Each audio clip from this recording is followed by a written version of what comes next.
조국에서는 기도 중에도 말씀 있었던 것처럼 세월호가 침몰해서 476명 중에서 174명만 구조되어졌다는 안타까운 소식을 우리가 듣고 있습니다.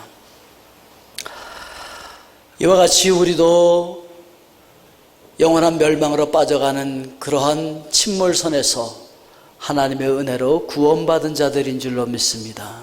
그래서 우리는 구원을 받아서 어둠의 자식이 아니라 이제는 빛의 자녀가 되었습니다.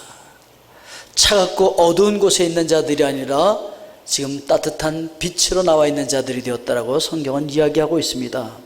그런데 그걸 확실하게 보여주는 증거가 어떤 것이냐면은 우리 삶에 빛의 열매가 맺혀 있을 때 저 사람 구원받았구나 라고 하는 것을 확실히 알 수 있다는 것이죠.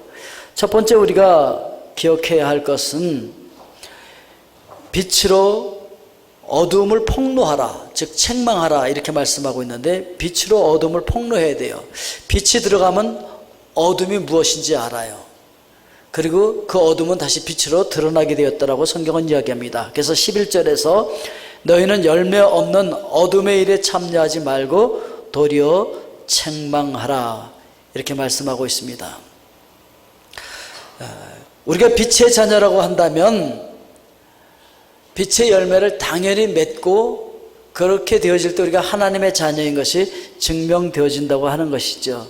즉 거짓에 속하지 않고 진리에 속하면서 성품이 착해지고 의로워지고 진실해지고 우리 삶의 열매가 착하고 의롭게 드러나게 돼 있다는 거죠. 그래서 이런 열매를 맺히는 사람 보면 하나님의 자녀구나 라고 하는 것을 알 수가 있습니다. 그러나 예수 그리스도를 믿지 아니하는 자들은 여전히 어두움 가운데 있는 어둠의 일을 행하는 자들이라고 성경은 이야기하고 있습니다. 12절에 보니까 그들이 은밀히 행하는 것들은 말하기도 부끄러운 것들이라. 그런데도 그걸 막 자랑스럽게 얘기해요. 말하기도 부끄러운 것을 자랑스럽게 얘기하는 세상 사람들. 이런 어둠의 일이라고 하는 것은 사탄의 종노릇하는 것입니다. 이거는요, 사탄이 기뻐 뛰며 춤출 일이에요. 그런데 우리 하나님은 굉장히 슬퍼하시겠죠. 그러나 예수 그리스도를 믿고 어둠의 일을 버리고 빛의 열매를 맺고 사는 사람들은 삶이 변화되어져서 착하고 의롭고 진실한 열매를 맺으면서 살아가게 되어진다는 것이죠. 이런 열매를 맺는 사람들, 그런 사람들은 어둠 속에 있을 때 그 어둠을 다 밝혀버려요. 오늘 여러분들은 어둠을 밝히는 빛의 자녀들의 열매를 맺어갈 수 있기를 주의 이름으로 축원드립니다. 미국의 어떤 기관에서 크리스찬 학생과 불신 학생들 간의 도덕성의 차이가 있는지를 조사했습니다. 그래서 크리스찬 학생 그룹과 불신 학생 그룹과 테스트를 하는데 어떻게 하냐면 시험을 볼 때 누가 더 부정을 많이 저지르나, 누가 더 컨닝을 많이 하나 이걸 체크해 봤어요. 결과가 어땠을까요?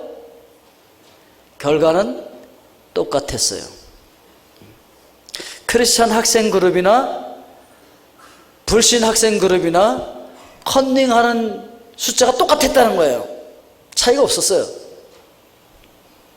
뭘 얘기하죠?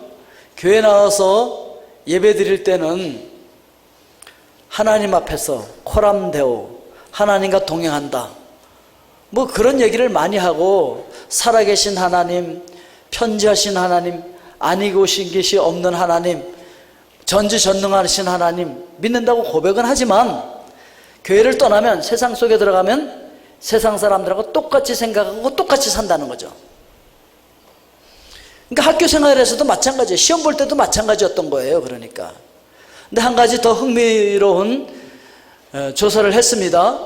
그건 뭐였냐면은 하나님을 믿기는 믿되 하나님은 사랑의 하나님이다 고만 믿는 학생 그룹과 하나님을 믿기는 믿는데 하나님은 사랑이시지만 또한 하나님은 동시에 공의로우신 하나님이다, 이것을 믿는 학생 그룹을 분리시켰어요. 그리고 테스트를 해보니까 그 중에 가장 도덕성이 강한 그룹은 어떤 그룹이었냐면, 하나님은 사랑의 하나님이시지만 또한 하나님은 동시에 공의의 하나님이다, 정의의 하나님이다 라고 하는 걸 믿는 학생들의 도덕적인 수준은 상당히 높았어요. 두 번째로 도덕성이 높은 그룹은 불신 그룹이었어요. 하나님 없다 라고 믿는 그룹이 두 번째로 도덕성이 높았어요. 도덕성이 제일 낮은 그룹이 어떤 그룹이었느냐? 하나님을 믿기는 믿는데 하나님은 사랑의 하나님이다 라고만 믿는 그룹이 도덕성이 제일 나빴어요. 여러분들은 어떤 그룹에 속하고 있습니까?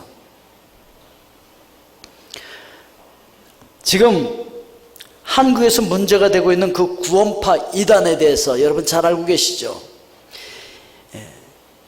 이번 이 사고가 난 세월호의 주인과 거기 종업원들이 대부분 다 이 구원파에 속한 이단들이에요. 이들은 일단 죄 사함을 받기만 하면 육신적으로는 어떻게 생활하든지 상관이 없다라고 생각하는 사람들입니다. 어떤 행위를 해도 영혼 구원에는 지장이 없기 때문에 그들은 한 번 구원받은 이후의 삶에 대해서는 별로 그렇게 죄책감을 느끼지 않고 그것에 대해서 별로 그렇게 신경을 쓰지 않습니다. 그들이 신경 쓰는 것은 한강의 유람선을 어떻게 운영할 것인가, 스쿠알렌 약품을 어떻게 팔 것인가, 이게 바로 하나님의 일이었고, 세월호를 이용해서 어떻게 돈을 많이 벌 것인가가 그들의 관심사였어요. 그리고 예배나 기도 같은 종교 행위에는 안중에도 없고, 사업을 논의하기 위해서 모여서 그 사업을 논의하는 것이 바로 성도들의 교제였었어요. 그리고 자신의 교회가 속한 그 구원파만이 유일한 구원이고, 이 구원파에 속하지 않으면 절대로 구원을 받을 수 없다, 즉 자기들만 구원받는다 라고 주장하고 있는 것이죠. 그런데 정통 교회는 회개를 통한 생활의 변화를 촉구하고 있습니다. 즉 어둠의 일을 벗어버리고 빛 가운데 행해야 된다. 어둠 속에서 벗어나서 빛 가운데 살고 있어야 된다. 어둠 속에 있는 자들은 일어나서 빛의 열매를 맺어야 된다는 것을 강조하고 있는 거예요. 이게 구원파와 정통 기독교가 다른 겁니다, 여러분.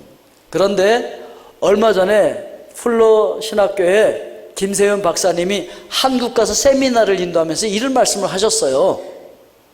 어떤 말씀이냐면, 구원파가 이단이라고 한국 교회가 그렇게 정해놨으면서도 한국 교회가 지금 하는 것을 보니까 구원파하고 똑같은 일을 하고 있다.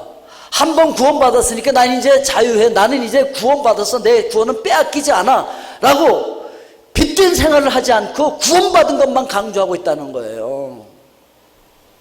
구원파와 뭐가 다르냐라고 책망을 한 적이 있었습니다, 얼마 전에. 여러분, 기독교는 회개의 종교입니다. 회개는 뭔지 아십니까? 내가 지금 서울로 간다고 생각하고 차를 타고 한참 가다가 물어보니까 서울로 가지 않고 부산으로 간대요, 이 열차가. 어머, 잘못 탔네. 어머, 어떡하지? 그러고 앉아있는 것이 회개가 아니에요. 회개는 잘못 탔구나 생각하면 거기서 내려서 서울로 가는 차를 갈아탄 그 상태를 회개라고 얘기하는 거예요. 지금 우리가 어둠 가운데 있는데 큰일 났구나. 거기서 얼른 내려서 빠져나와서 빛 가운데 들어온 이 상태를 회개라고 얘기하는 거예요. 그래서 회개는 유턴인 거예요. 오늘 여러분들은 회개하셨습니까?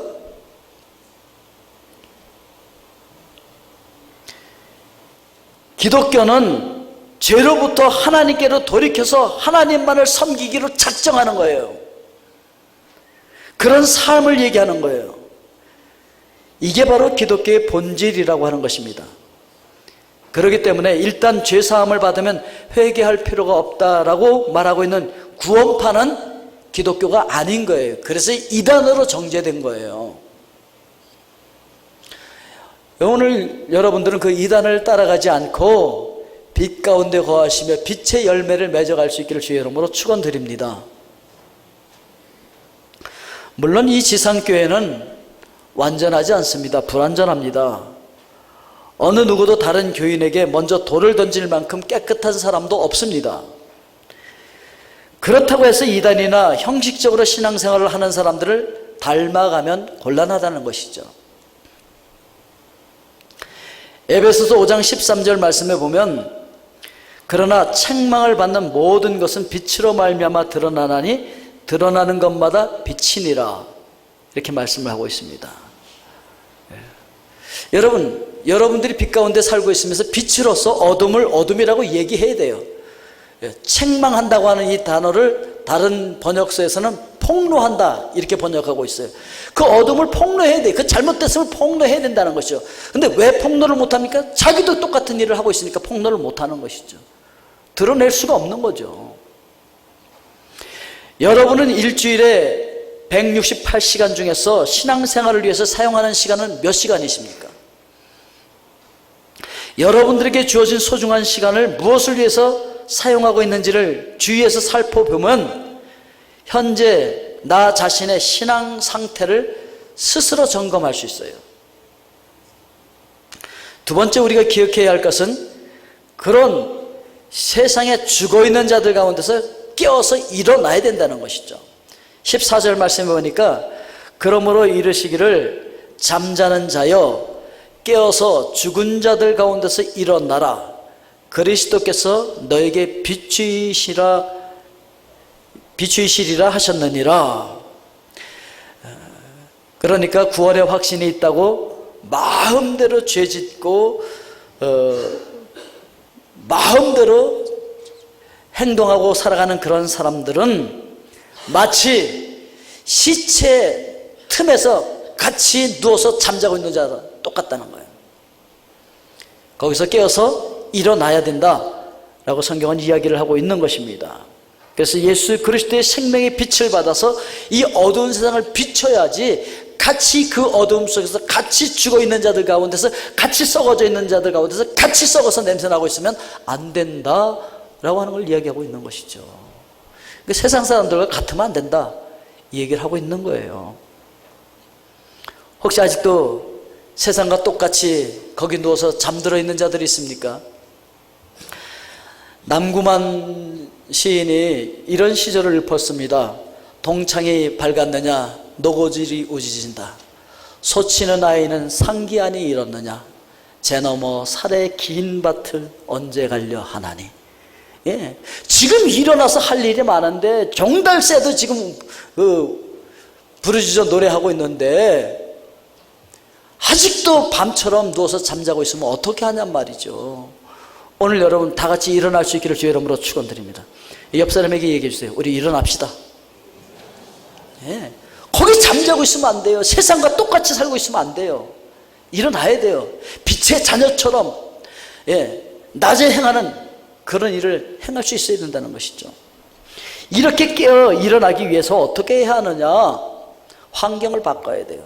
이번에 코스타 집회를 하고서 우리 그 강사진들이 이렇게 모여서 밤을 새가면서 이야기한 것 중에서 가장 중요한 게 뭐였냐면 이렇게 아이들이 와서 은혜를 받아도 집에 돌아가면 또 똑같은 환경 속에 들어가면 똑같아진다는 거예요. 지금까지 30년 동안 코스타를 하면서 그걸 경험을 많이 했대요. 그래서 부모가 바뀌지 않고 부모가 똑같이 아이들한테 똑같은 말을 하고 있으면 선생님이 변하지 않고 똑같은 말을 하고 있으면 환경이 변하지 않고 친구가 변하지 않은 상태로 똑같이 그 환경 속에 있으면 옛날과 똑같아진다는 거예요. 환경이 변해야 돼요. 왜냐하면 사람은 환경의 지배를 많이 받기 때문에 그렇습니다. 좋은 은혜로운 환경 속에 있으면 은혜 많이 받습니다. 근데 죄 지을 수 있는 환경 속에 있으면 죄를 짓게 돼 있어요. 사람은 친구들의 영향을 받게 돼 있어요. 좋은 친구들을 가까이 하게 되면 좋은 영향력을 받아요. 매일 비판만 하는 친구들하고 있으면 자기도 비판하게 돼요. 부정적인 친구들과 함께 있으면 부정적인 말을 하게 돼 있어요. 여러분, 원망과 불평을 늘어놓는 친구들과 가까이 하게 되면 자기도 모르게 원망과 불평을 하게 돼 있어요. 그래서 잠언 13장 20절에 보니까 지혜로운 자와 동행하면 지혜를 얻고 미련한 자와 사귀면 해를 받느니라. 잠언 20장 19절에서는 두루다니며 한담하는 자는 남의 비밀을 누설하니 입술을 벌린 자를 사귀지 말지니라. 잠언 22장 24절 25절에 보니까 노를 품는 자와 사귀지 말며 울분한 자와 동행하지 말지니 그의 행위를 본받아 내 영혼을 올무에 빠뜨릴까 두려움이니라. 그러니까 자꾸만 성질내는 사람, 이거 사단이 역사하는 사람이기 때문에 노를 품고 분노가 가득한 그런 사람들과 사귀게 되면 자기도 모르는 사이에 자기도 노를 품고 분노를 발산하게 된다는 거예요.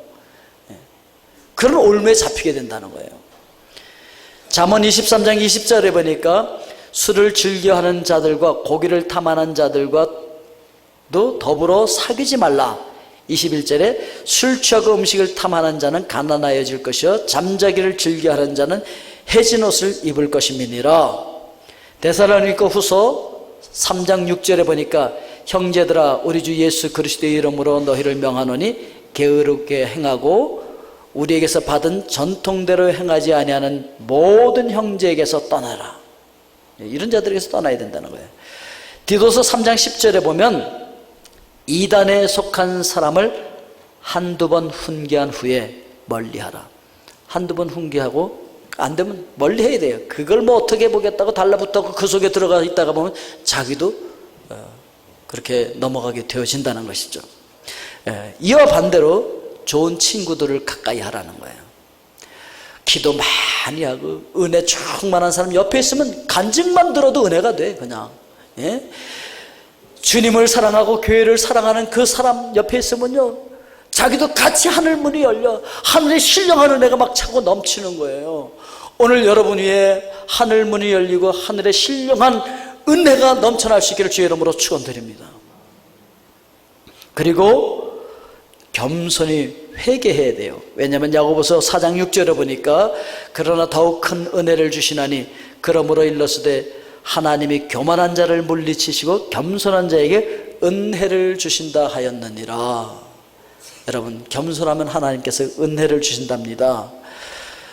교만한 사람은요 이 은혜를 받을 수가 없어요. 여러분 설교를 들을 때 제일 은혜 못 받는 부류 중에 하나가 누구냐면 목사들이에요. 목사들은 다른 목사가 설교할 때 지겨워. 은혜가 안 돼. 왜냐하면 자기가 잘한다고 생각하는 거예요. 아이 그저 빨리 끝내는 게 은혜인데 이렇게 생각하는 거죠. 은혜가 안 돼. 그런데요 진짜 은혜를 받기 시작하면 어떻게 되는 줄 아십니까? 예배 시간이 은혜를 오하시기 시작해. 예배 시간이 왜 벌써 끝나지? 이렇게 생각이 돼. 찬양이 은혜가 돼. 기도가 은혜가 되고요 말씀이 은혜가 되기 시작해요. 이런 사람들 위에는요 하늘문이 열리기 시작하는 거예요. 하늘에 속한 신령한 은혜가 쏟아부어지기 시작하는 거예요. 오늘 여러분 그런 충만한 은혜 속으로 들어갈 수 있기를 주의 이름으로 축원드립니다. 그리고 오늘 16절에 보니까 세월을 아끼라 이렇게 말씀하고 있어요.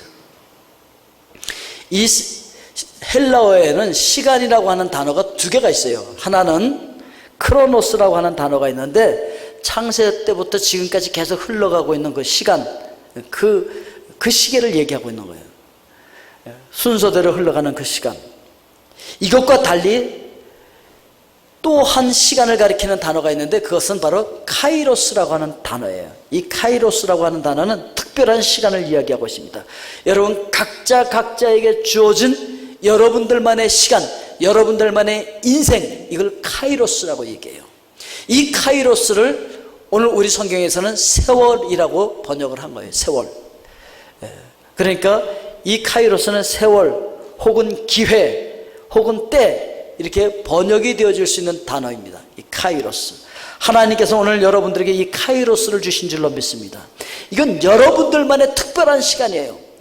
다시 얻을 수 없는 그런 시간이라고 하는 것이죠. 비즈니스 격언 중에서 이런 격언이 있습니다. 실패보다 더 나쁜 것은 실기이다. 기회를 놓치는 거예요. 이번에 한국에서 4월 16일 날 일어난 세월호의 비극은 바로 이 실기인 거죠. 얼마든지 모두를 살릴 수 있는 기회가 있었어요. 기회가 있었는데 그 기회를 놓쳐버린 거예요. 여러분 이 세월호가 침몰해서 빠져가는 그거를요 생중계를 했어요, 여러분. 전 세계가 봤어요, 전 세계가. 그런데 못 구했어요, 그들을. 너무 화가 나고 너무 안타까운 일이죠. 그게 빠져가는 게 생중계 됐는데 그걸 못 건졌다니까요. 못 살렸다니까요.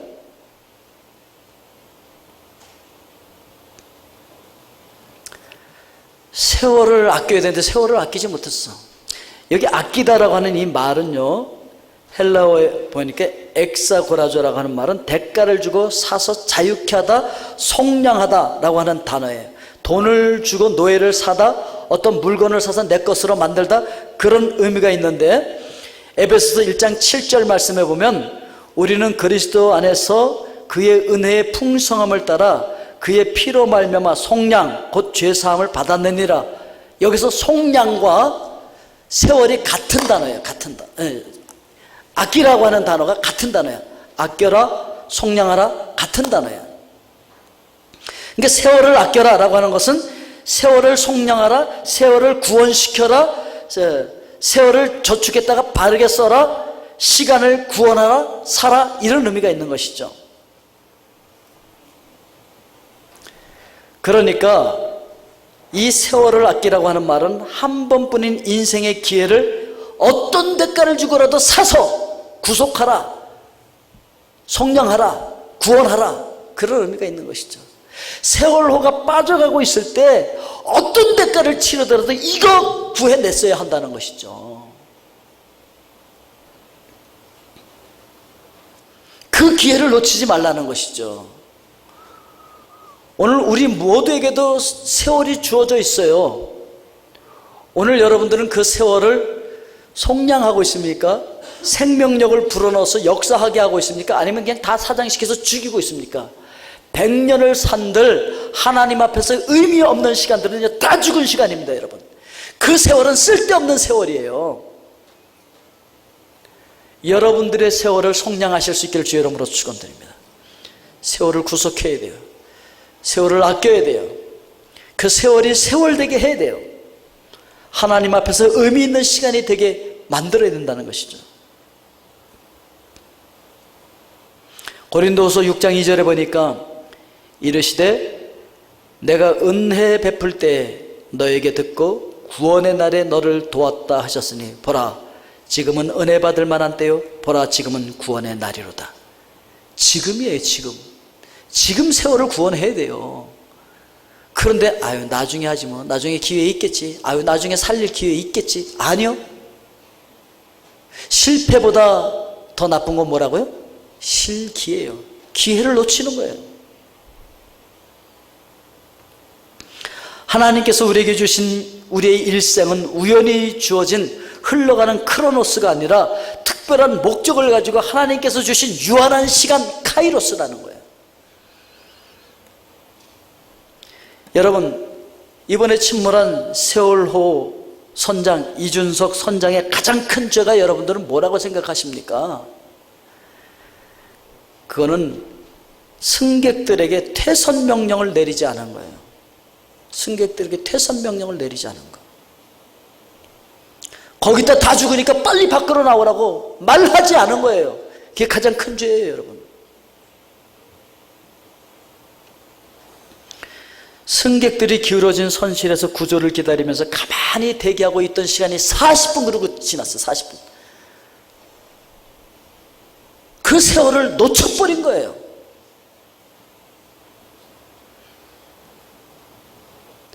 YTN의 송태엽 기자가 이야기한 것을 보니까 세월호의 이준석 선장이 즉각 퇴선 명령을 내리지 못한 것은 회사의 결정을 기다렸기 때문인 것으로 밝혀졌다라고 보도했어요. 그 이유가 뭐였었냐면은 이게 해상보험에 가입되어 있는데 이 배가 잘못해서 침몰하면은요, 그러면은 보험료를 거의 못 받는데 이 보험료를 어떻게 하면 많이 받을까? 이 돈 걱정하다가 퇴선 명령을 못 내린 거야. 그때 선장이 회사에 보고했어요. 그래서 해무 담당도 알았고 임원도 알았고 사장에게까지 보고가 됐는데도 아무도 퇴선 명령을 내리지 않은 거예요. 거기 있으면 죽으니까 빨리 나오라는 얘기를 아무도 안 했어요. 뭐 하느라고? 돈 계산하느라고.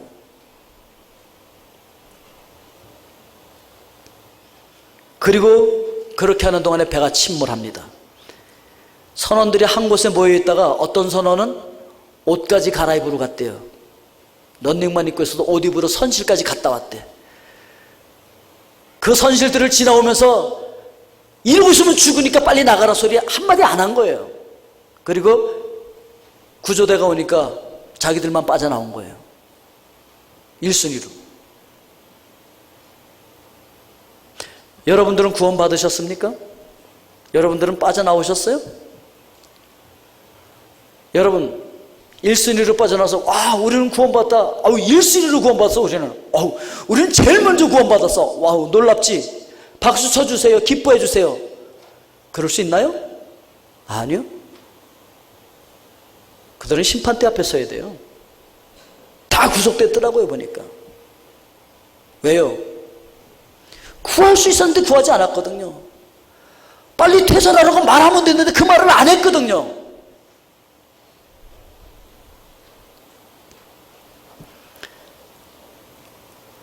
때가 악하니라. 세월을 아끼라. 때가 악하니라.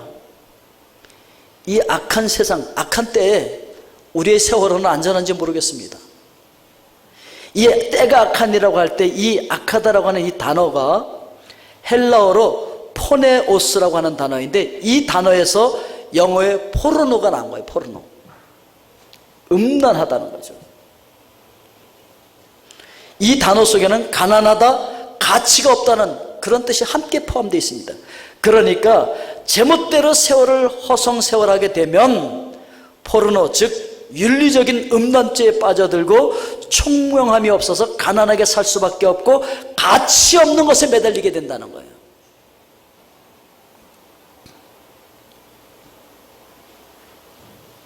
지금 죽어가고 있는 영혼들을 위하여서 세상의 죄의 권세 아래서 죽어가고 있는 수많은 영혼들을 구원하기 위해서 우리가 해야 할 것이 무엇이겠습니까? 나만 구원받고 빠져나왔다고 해서 자랑거리가 되겠습니까? 주님께서 우리에게 대위임령을 주셨어요. 그레이트 커미션을 주셨어요. 가장 큰 위임령이 있어요. 그게 뭔지 아십니까?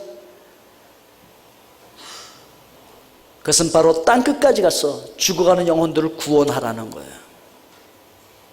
그들에게 그렇게 살면 죽으니까 그렇게 살지 말라고 이야기하라는 거예요. 그들을 구원해내라는 거예요. 이것이 바로 오늘 저와 여러분들에게 주신 하나님의 대위임령이고 예수 그리스도의 마지막 유언이었던 거예요. 우리 주변에 아직도 죽어갈지 모르고 그곳에 타고 있는 자들이 많이 있다고요. 빨리 그들에게 가서 우리 입을 열어서 말해야 돼요. 그렇게 살다 영원히 지옥으로 간다고. 빨리 거기서 나와야 된다고. 그 어둠 속에서 빛 가운데로 빨리 나와야 살 수 있다고. 우리는 그들에게 이야기해 줘야 돼요. 그래야 할 책임이 있어요. 이거 못하면요 우리 하나님의 심판대 앞에 설 거예요. 고린도후서 5장 10절에 보면 이는 우리가 다 반드시 그리스도의 심판대 앞에 나타나게 되어 각각 선악간에 그 몸으로 행한 것을 따라 받으려 합니다. 우리 하나님 앞에 섰을 때 너 잘했다. 너 그 말 잘해줬어. 너 전도 잘했다. 너 선교 잘했어. 너 그 영혼 구원하길 참 잘했어. 라고 칭찬 듣는 여러분들 다 될 수 있기를 주님의 이름으로 축원드립니다. 기도하겠습니다.